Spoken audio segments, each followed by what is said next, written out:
Just getting ready to leave Nottingley, the glass-making town that really has stolen my heart. I just didn't imagine a little town like this to do that. But we've been in cities, we've been in towns recently, we've been in places with lots of boats. Now we're going to try and find the middle of nowhere and do something a bit different.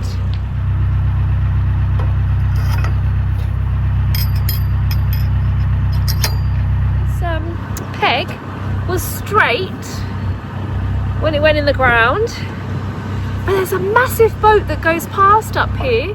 Originally built as a petroleum barge by Yorkshire Dry Dock, this MMS off-roader now takes 500 tonnes of a variety of cargoes in the hope that 5,000 lorries each year can be taken off the road, thus reducing carbon emissions. But it's so big, it doesn't go past fast, but it bent the actual pin. That's amazing.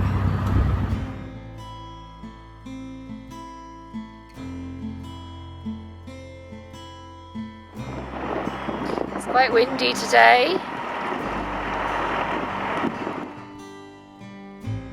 Looking for a middle of nowhere mooring on an industrial canal might be a challenge, but after Nottingley and with a book change at Skew Bridge, we will travel about 8 miles in the hope that we'll find the perfect spot.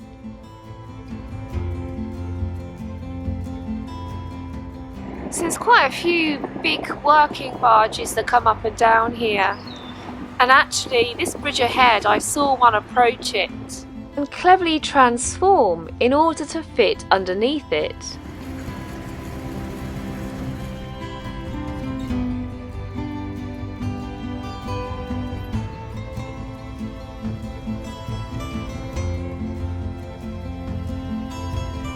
Zephyr, are you ready for another adventure? We're going to go somewhere in the middle of nowhere, Zeph.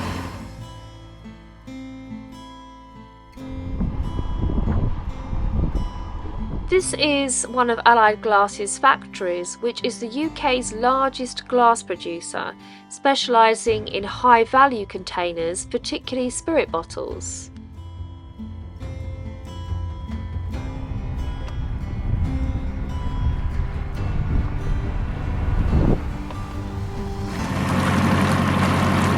Hoping to get some seeds for the fender. It's time to start thinking about what edibles we can grow on the move this year, and also to get our pollinators' garden buzzing.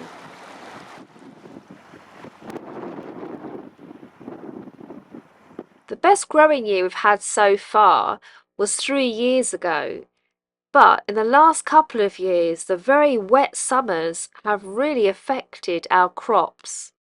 I'd like to try and see how much more I can grow, try and do more than I did previously or last year.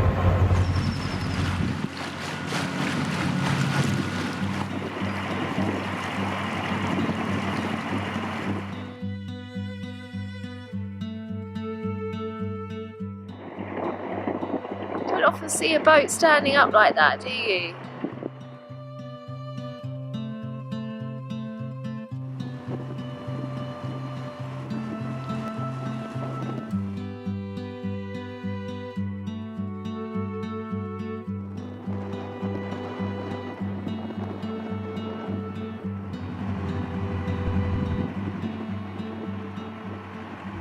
I just had to go and put my winter coat back on and the hat because the wind is making it feel really cold. It's chilly on the stand today. We're approaching Edinburgh now and the first lock, so we'll see what that looks like.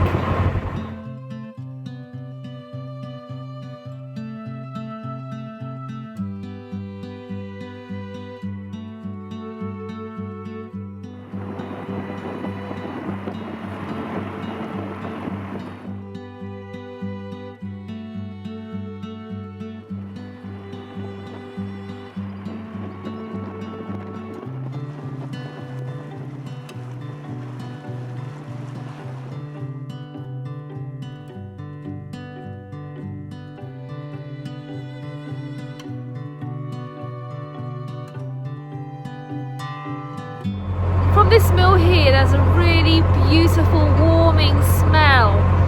A smell of wheat and a smell of grain. And it's inspiring me because I really want to have a go at making a sourdough this week on the boat, in the boaty environment, to create my own sourdough. As well as a bit of gardening and baking, I'd also like to give Narrowboat Alice Grace a bit of a makeover this week. Hopefully the wind has calmed down a bit, we'll see.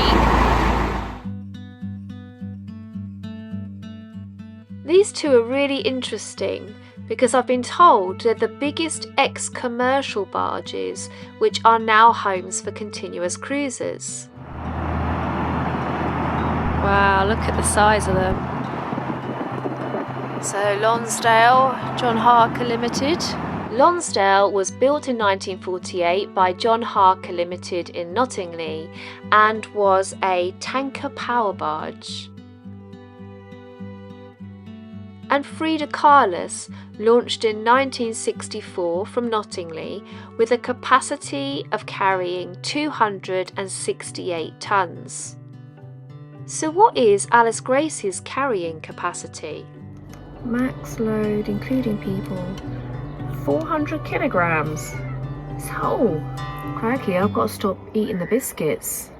Animal escape ramp ahead.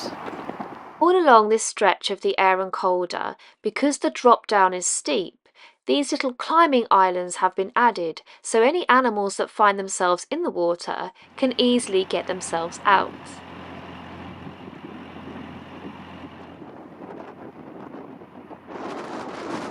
It seems the local wildlife is highly regarded here, as in addition to the animal ramps, there is a line of carefully spaced new homes, perfect for owls or first-time buying pigeons.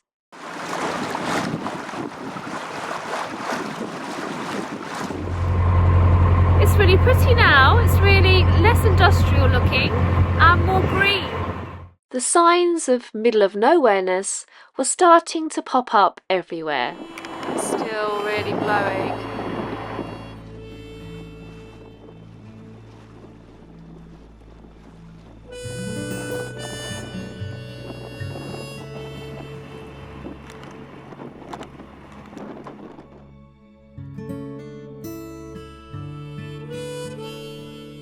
Oh, there's roe deer in the distance.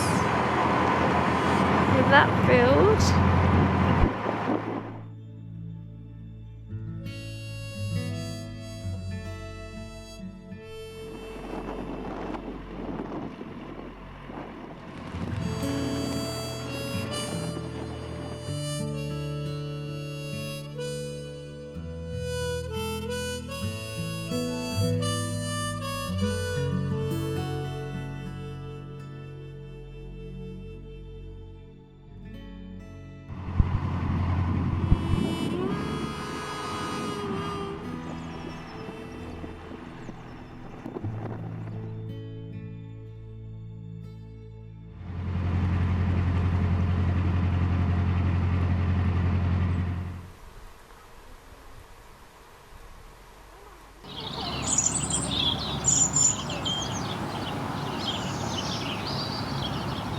This spot looks ideal as I can get all my stuff out and not feel like I'm blocking the towpath. When you narrowboat, you have to share your garden, so I'm always conscious that I'm not hogging the outside space. Oh. Sorry, sir. I'll get it. Okay, I'm going to use this opportunity of being moored in the middle of nowhere to get some jobs done. There's gardening to be done, there's sanding and priming to be done. I want to get a sourdough starter going and hopefully end up making a sourdough in a few days. So that is a lot to do. Have you got a toy? Which one have you got? Is that for me? Oh. Right. Let's put it.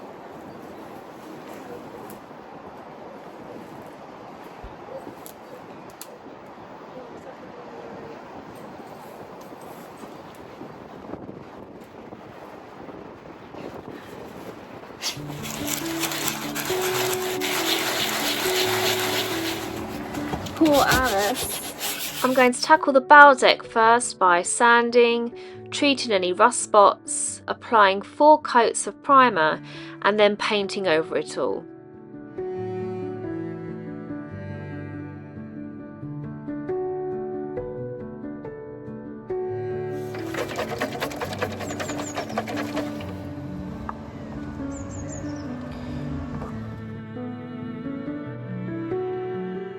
Moving home is considered one of the most stressful things you can do, but when your home moves with you, it gives you the chance to appreciate a change of scene without having to pack and unpack all of your worldly belongings. Oh, is that what it says? Ready? That's spearmint. So let me show you what I've got here. I've bought some microgreens seeds, as you can see here, and these really cute little micro snippy scissors. I mean, wow, they're just so cute. So I'm gonna put some compost in each tray. It says sow each tray with half, so half the seeds at a time, and or half the tray at a time, I think it means. I need to read the instructions. I need to read the instructions all carefully, and then I'm going to water them outside, and when the water's all gone through I'm going to bring them in here because it's like a greenhouse in here.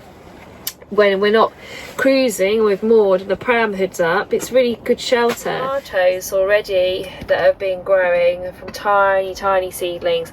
This in the yogurt pot was licorice. I bought a licorice growing plant when I was at Pontefract Castle, and it's just not worked for me. They're just not germinating.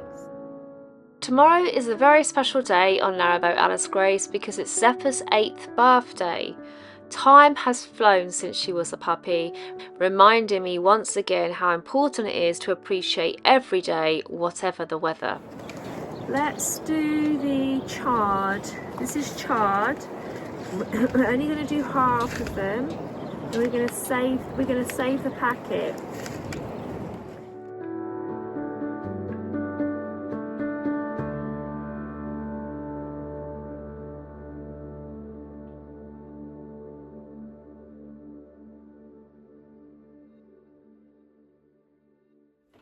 It's late in the evening, it's about 10:30.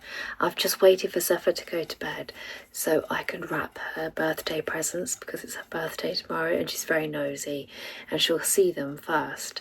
So I'm going to wrap her birthday presents in some paper that I've got, but not special wrapping paper, I'm just recycling paper.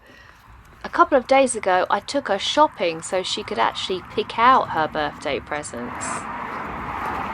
You do like a garden centre, don't you?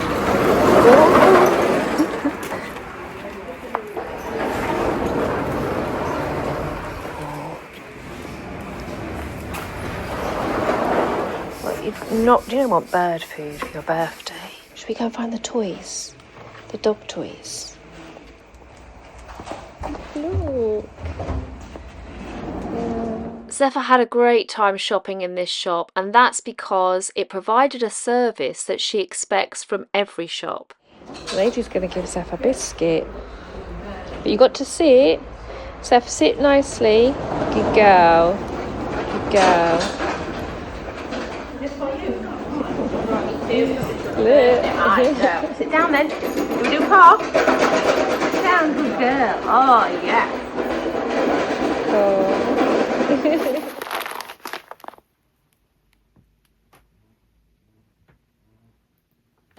Happy birthday to you.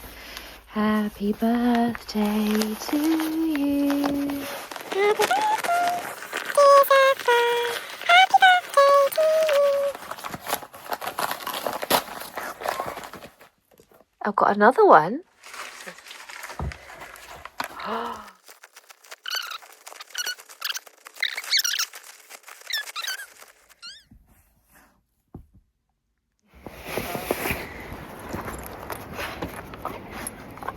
Let's have a little walk and see what's in this area.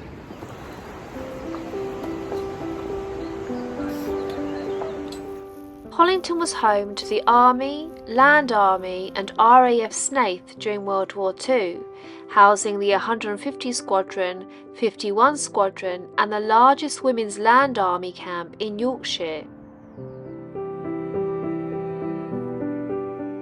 At this lock on the 19th of November in 1957, HMS Sprat, a Stickleback-class midget submarine, came through.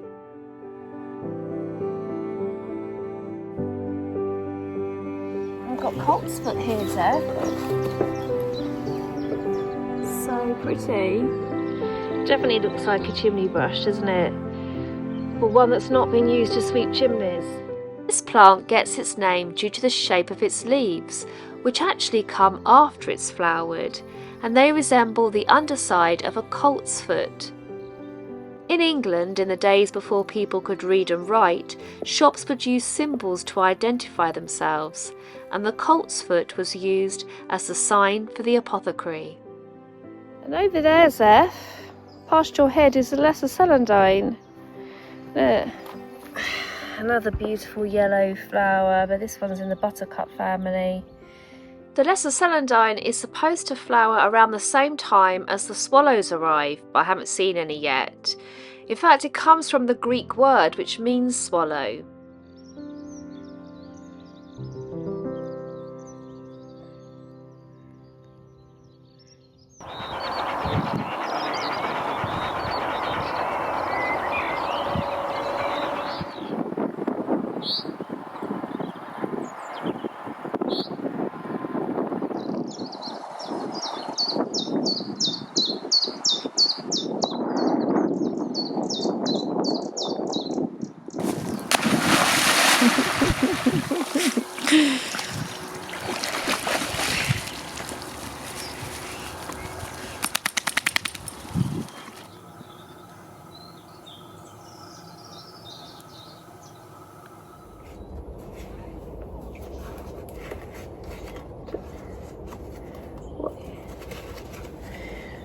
Supposed to put those.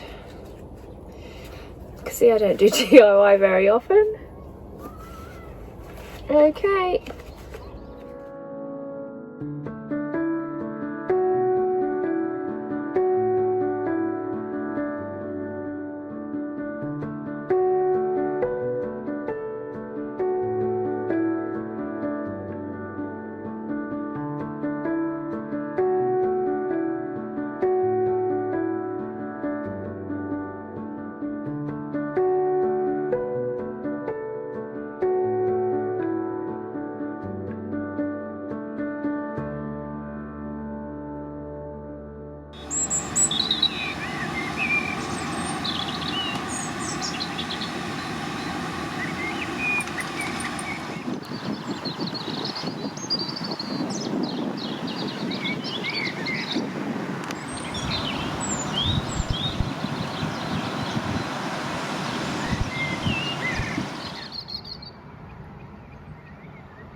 It's now day 5 of feeding my sourdough starter, but the varied temperatures on the boat are prolonging its growth.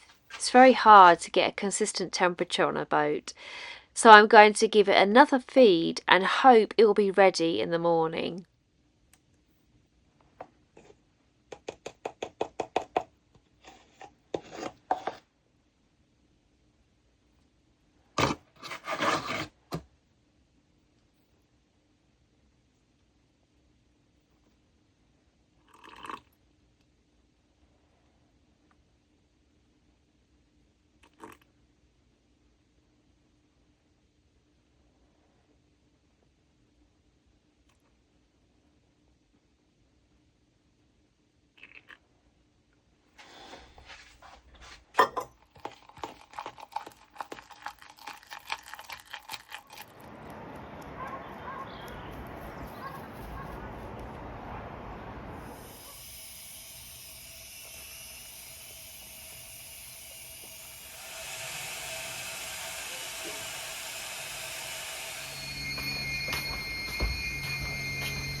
Just because you're a senior now, and your brows have a frosting like the tip of your tail, and you're less like a whirlwind, tornado, or gale, and more like the gentle breeze of your name.